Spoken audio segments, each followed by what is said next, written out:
Alors les amis, bonjour, j'espère que vous allez bien. Alors comme je l'avais dit, nous sommes sur la dernière vidéo de la première partie de la formation sur la stratégie Boss Killed. Donc au cours de ce mois, il y aura plus une vidéo de formation, d'accord? Il y aura peut-être une ou deux vidéos éducatives. Donc pendant ces un mois, vous allez vous exercer sur les différents points qu'on a déjà eu à étudier et si vous avez des questions, vous les posez ou bien vous gardez ces questions-là pour les dimanches parce que dorénavant, tous les dimanches à 21 h heure du Togo, nous aurons une conférence Zoom, d'accord, un live dans lequel on va recevoir toutes les questions, les différentes opportunités que le marché nous offre et qui respectent notre stratégie pour la semaine. Et au cours de ce mois également, nous allons faire une formation pour quelques personnes qui veulent aller beaucoup plus vite à un prix symbolique pour ceux qui veulent aller plus vite pour qu'ils puissent revenir avec les résultats. Donc, aujourd'hui, nous allons parler de ce qu'on appelle généralement les stop loss, ce qu'on appelle les take profit et ce qu'on appelle les break even. Donc, que signifient ces termes d'accord et comment les placer sur un graphique. Nous allons commencer avec le stop loss. D'accord. Alors, comme vous le savez tous, le trading, c'est le commerce. D'accord. Et un trader, c'est un commerçant. Et on sait tous que l'objectif pour le commerçant, c'est de se faire les bénéfices par rapport aux articles qu'il allait acheter afin de les revendre. Donc, il les achète à un bon prix et il les revend plus cher pour pouvoir tirer un bénéfice.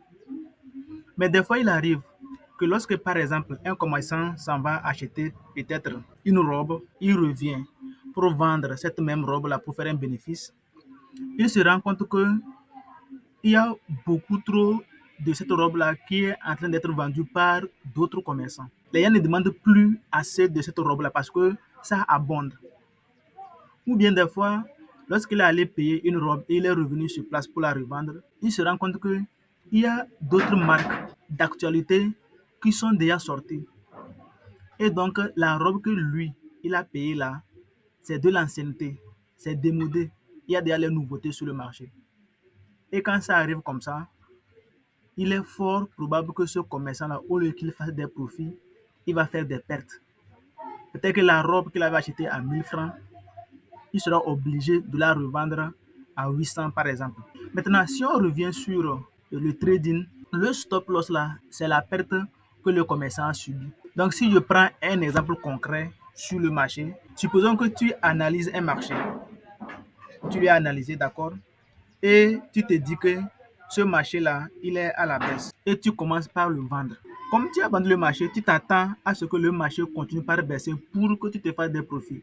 Mais malheureusement, au lieu que le marché baisse, le marché commence par monter. Alors, lorsque le marché est en train de monter, tu es en train de perdre. Et il y a un mécanisme qui est mis en place pour te permettre, lorsque tu es sur le point de prendre un trade ou bien de prendre une position, que toi-même tu puisses décider librement combien tu peux perdre sur ce trade-là si il n'allait pas dans ton sens. Par exemple, tu es en train de vendre et tu te dis que ok, je veux vendre ce marché.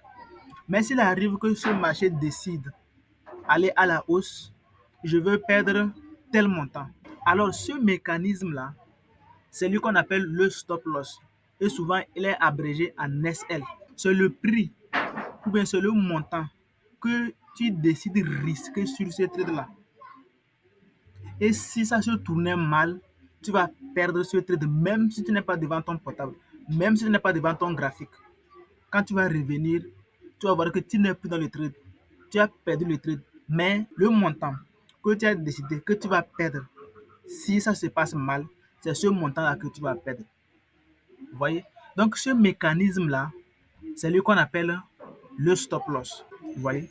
Donc, comment est-ce qu'on peut lui placer sur un marché par rapport à nous, notre stratégie? Donc, comme nous, on le sait, on trade ce qu'on appelle les cassures de structure. Vous voyez? Donc, nous avons eu une cassure de structure à ce niveau. Supposons que nous avons notre première zone d'attaque sur ce niveau-là comme ça. Lorsque le prix va revenir dans notre première zone, nous avons des configurations qui nous servent de confirmation.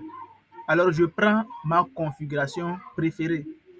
Donc, après avoir pris les liquidités, vous voyez, le prix vient, il casse son ancien sommet pour montrer tout simplement que lui, il va continuer par monter. Alors, comment est-ce que je peux placer le stop loss sur ma configuration favorite? À quel niveau est-ce que je suis convaincu que, OK, les achats que je suis en train de programmer sur ce marché-là sont invalidés?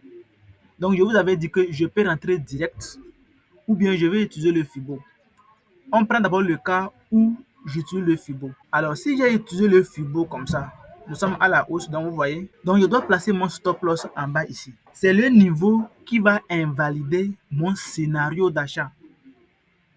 Parce que comme je l'avais dit et comme vous le savez également, le prix peut revenir sur la première zone comme ça. Et puis, il va monter. Il peut revenir aussi chercher la dernière zone comme ça et il va monter.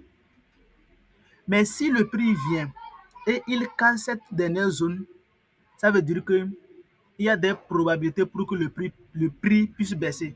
Parce qu'il est venu créer un nouveau creux. Et donc, ça veut dire le prix va retracer dans toute cette zone-là et faire encore une impulsion baissière. Maintenant, si c'est autre configuration, par exemple cette configuration, c'est exactement la même chose. J'amène également mon FIBO comme ça et je le place.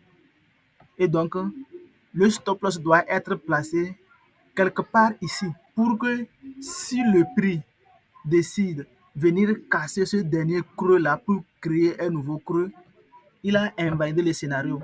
Et donc, je vais sortir en perte avec la somme que j'ai décidé moi-même perdre si le marché n'allait pas dans mon sens. Maintenant, dans le cas où je n'ai pas utilisé mon FIBO, c'est là toujours la même chose. Même si je n'ai pas utilisé mon FIBO, mon niveau d'invalidation, c'est toujours là-bas. Il faut que le prix vienne casser ce dernier creux pour invalider mon scénario. Ou bien même si c'est cette figure que le marché a formée, ça veut dire également que je vais placer ma zone d'invalidation quelque part sur ce niveau-là. Nous allons enchaîner avec le take profit. Donc, si je vais revenir encore sur l'exemple du commerçant que j'ai évoqué précédemment, d'accord? Supposons qu'il allait payer sa même robe à 1000 francs. Et lorsqu'il est revenu sur le marché, dans le but ou bien dans l'objectif de vendre cette robe-là, il s'est dit qu'il va vendre la robe à 1500. Donc, autrement dit, il veut gagner 500 sur cette robe. Les 500 francs qui représentent le profit du commerçant, d'accord, représentent également le take profit pour un trader. Donc, lorsque tu prends un trade, là où tu veux couper ton trade, là où tu veux sortir, là où tu veux prendre tes profits là, c'est là-bas qu'on appelle le take profit. Et on appelle ça en abrégé le TP. Et il y a un mécanisme également qui est mis en place, même si tu n'es pas devant ton graphique, tu n'es pas devant ton appareil. Une fois que tu as déjà placé ton take profit, si le prix arrive, il va le déclencher. Et lorsque tu vas revenir, tu vas voir que tu n'es plus dans le trade, mais tu es sorti avec le bénéfice que toi-même, tu avais prévu faire sur ce trade si le marché venait à respecter ton scénario. Donc, si je vais prendre également le même exemple, supposons que nous avons toujours notre zone d'attaque qui est ici comme ça, d'accord? Et le prix arrive dans notre zone et j'ai encore ma configuration favorite de confirmation, voilà, qui est là. Donc, où est-ce qu'on va placer le take profit sur notre trade? Vous voyez, on a eu une cassure de structure à ce niveau. Et vous voyez le mouvement de l'impulsion. Voilà le début de l'impulsion. Voilà la fin de l'impulsion. Si nous, on prend notre trade, supposons que le trade est revenu dans les 50% et on le prend, notre take profit logique, la fin de l'impulsion haussière précédente ou encore le précédent sommet. Et si c'est une tendance baissière, le précédent creux. Ici va être notre take profit. Parce qu'on sait qu'il y a une probabilité d'échange très élevée pour que le prix puisse revenir tester son ancien sommet. Et lorsque le prix teste son ancien sommet, là, on ne sait plus ce qui va se passer. Soit il crée un nouveau sommet, et donc la tendance haussière est en train de continuer, ou bien il touche pile poil l'ancien sommet et il pique à la baisse. J'espère qu'on se comprend. Alors, on ne peut pas prendre une position ici comme ça et aller placer son take profit quelque part ici. Le take profit logique, c'est sur ce niveau. Et même si tu es en train de faire ce qu'on appelle le swing, genre tu prends les trades sur plusieurs jours, genre tu trades dans les grands time frames, obligé, tu dois placer ton take profit 1 sur ce niveau-là. Parce qu'on ne sait pas, lorsque le prix va arriver sur ce niveau, qu'est-ce qui va se passer? Est-ce qu'il va casser pour venir tester et continuer? Ou bien est-ce qu'il va chuter, revenir ici avant de remonter? Ou bien est-ce qu'il va venir casser ce niveau-là pour entamer une tendance baissière? On ne sait pas. Nous allons enchaîner avec le break-even. Il y a des situations très fâcheuses sur le marché. Très fâcheuses qui font mal. Supposons, je prends mon entrée ici comme ça. Et voilà, j'ai mon take profit qui est à ce niveau. Et j'ai mon stop loss qui est quelque part à ce niveau. D'accord? Alors, le trade déclenche bien. D'accord? Il déclenche très bien jusqu'à... Il est proche de toucher mon TP, mais il ne touche pas mon TP. Et à un moment donné, le prix fait comme ça. Vous voyez? Une situation très fâcheuse. À quelques millimètres près de toucher mon take profit, le prix fait une grosse impulsion baissière et il revient toucher mon stop loss. Vous voyez? Donc, il y a un adage en trading qui dit un trade gagnant ne doit pas se transformer en un trade perdant. Ça veut dire quoi? Ça veut dire par exemple, lorsque j'ai su prendre un trade ici, le trade bouge, mais il n'arrive pas à toucher mon TP et il revient. En aucun cas, il ne doit se transformer en un trade perdant. Ça veut dire on ne doit pas laisser jusqu'à ce que le prix revienne toucher notre stop loss. D'accord? Maintenant, lorsque le prix a bien déclenché comme ça, et il a deux parties, peut-être qu'il est quelque part à ce niveau comme ça, notre stop loss qui était placé quelque part à ce niveau-là, il faut le déplacer. D'accord?